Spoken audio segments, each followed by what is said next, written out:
Today, children receive 14 vaccines for a total of 26 shots by the age of 2. This has caused parents to think that there's a link between vaccines and autism.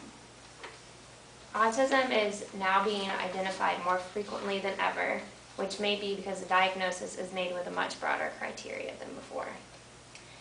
In its first review, the Institute of Medicine panel found no evidence of a causal relationship between measles, mumps, and rubella and autism. Before 1999, most childhood vaccines contained the mercury-based preservative called thimerosal, which is why many parents believe that vaccines cause their child to have autism. The panel from the Institute of Medicine also found that the available evidence concerning thimerosal was inadequate to accept a causal relationship between thimerosal and the disorders of autism, attention deficit, and speech and language delay. And also, by March of 2001, no children's vaccines contained thimerosal. In Minnesota, a concerned parent joined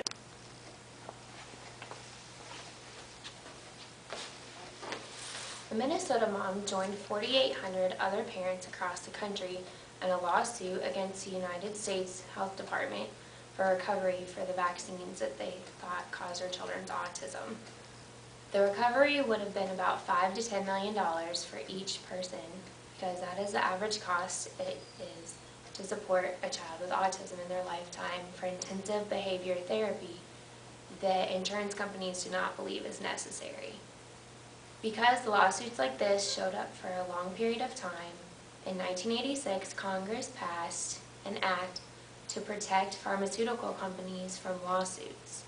This act that Congress passed was free to pharmaceutical companies because when they were first starting to be sued, they wanted to stop production completely of vaccines.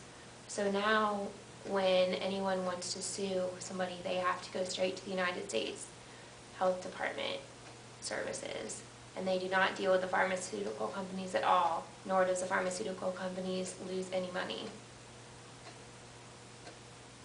In the end, we do not know if vaccines really do cause autism, or if autism was caused in children that had vaccines that were already susceptible to autism before they ever received the vaccines.